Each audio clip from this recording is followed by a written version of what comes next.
All right, joining us for analysis on the tariffs imposed by the United States is Professor Andre Roux. He's economist at Stellenbosch Business School. Good afternoon, Professor. Thank you very much for joining us on the program. So it seems South Africa's efforts to mend relations and negotiate better tariffs have led to naught. On the 1st, as we've heard, of August, the 30% tariffs on the exports comes into effect. Your take on this? Yes, thank you. Good afternoon to you and all your viewers. I'm not sure whether this is an economic decision or a political decision. If it's an economic decision, it doesn't make much sense. If we think about South Africa's exports to America, it's about, barely 7% of our total export revenue. That's an important 7%. What's less clear is whether 30% tariffs applies to everything, or does it exclude some sectoral arrangements, such as platinum, titanium, other raw material? And that needs to be sorted out. If we have a look at his argument that he wants to punish us, as it were, or force us to change our hand, because in his words, we impose very unfair tariffs on goods imported from America, doesn't make sense either. The bulk or the average tariff, if you like, that we impose upon American imports into South Africa is less than 7%, so less than 6%. Then the derivation of the 30% doesn't make sense either. He says it's based on looking at the trade surplus a country has as a percentage of our exports to America. And that percentage doesn't give us anything near 30%. It's much lower. So the economics just doesn't make sense. The argument there doesn't make sense. The whole tone of the letter he wrote, words such as, and I'm trying to read here, United States, the #1 market in the world by far. And it refers a bit later on, if for any reason you decide to raise your tariffs, whatever the number you choose to raise will be added onto the 30% we charge. These tariffs are less than many years. So it goes on very odd language, very naive, and obviously very arrogant. But also begs the question, pardon me for interjecting there, that it also begs the question as to whether we can have a conversation around reciprocal tariffs if you hear that tone of the specific message. Absolutely. And as I say, some of the arguments don't sound very sound to me either. Our exports to America account for barely 1/4% of exports to America. And yet he talks about our tariffs impose strategic dangers to the American economy. With all respect to ourselves, it's a rather small amount. So I get the sense it's more about, it's more about the fact that we are part of the BRICS group, and he sees us being very friendly towards places like Russia and China. He wants us to change that. That's the impression I get. It's not just about economics. It can't be economics. I'm afraid, I say with the greatest respect, we're not important enough in that regard to pose a strategic challenge, danger to the American economy. It's about politics, I believe. So would you say it would be unfair for some to assume or think that this outcome should be viewed as a reflection on the president's ability or inability to negotiate, or better yet, the trade ministry's inability to negotiate? Or they should just take it that it needs to be seen as President Trump having been a man who had long concluded South Africa's fate?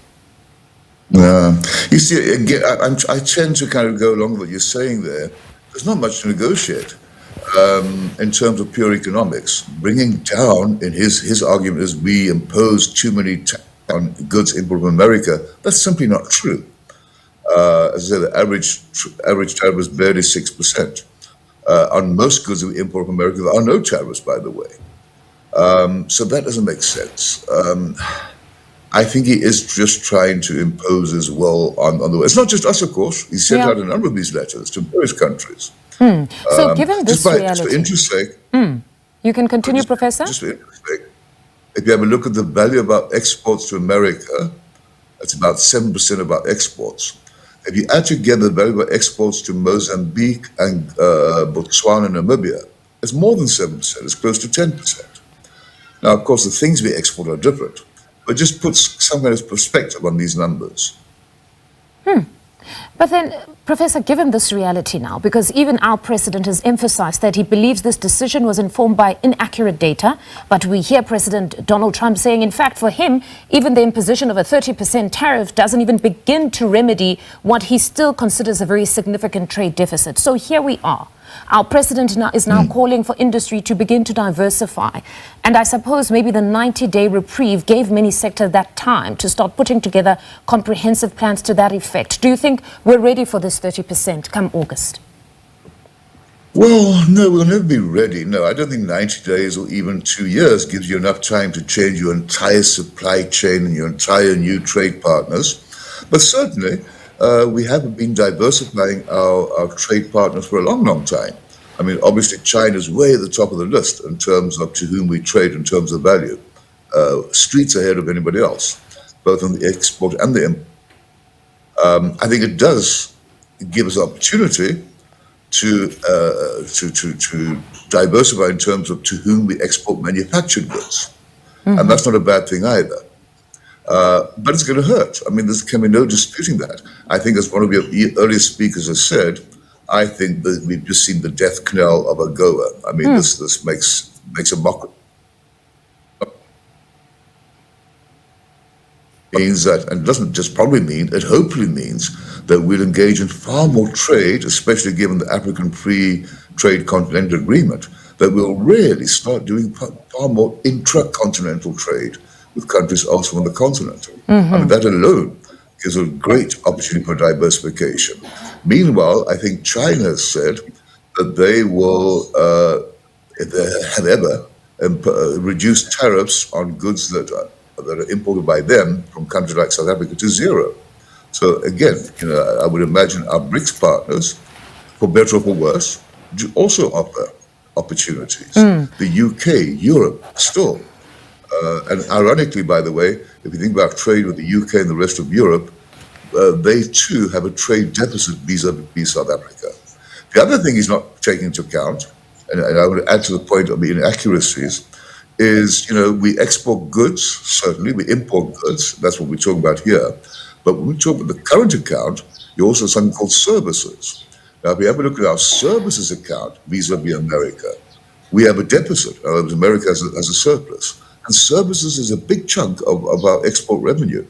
I don't know whether he doesn't know about that, but that's being excluded in all of these discussions.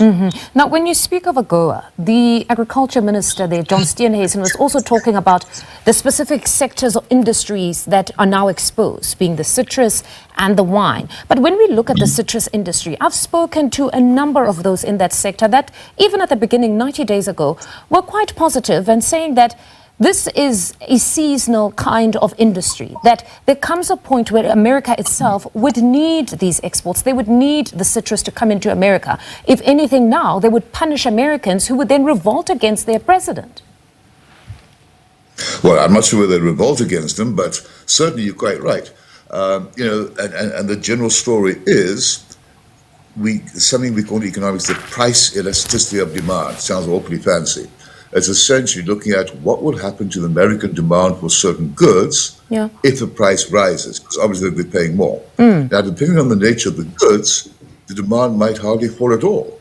So they'll just be cutting their own nose to spite their throat, or the other way around. So you're quite right, yes. In fact, my biggest fear for the world economy is that these tariffs will actually raise prices in America, raising inflation there, prompting an increase in interest rates in America, and by implication, many other parts of the world. You look at the bigger picture. But certainly, one's going to look at the nature of the goods. So more than half, probably close to 60%, what we export to America is platinum, titanium, and other raw materials. Less than half is obviously then manufactured goods, way less than half. So it's again, you got to look at the mix of goods as well, not just exports as a general umbrella term, what's within that term. So, Professor, it might eventually turn out to be a case, as you state, of a person who's cutting their nose to spite their face. We'll have to watch and see how this all pans out. Thank you very much for your insights this afternoon. That's Professor Andre Roux. He's economics professor at Stellenbosch Business School, speaking to us there.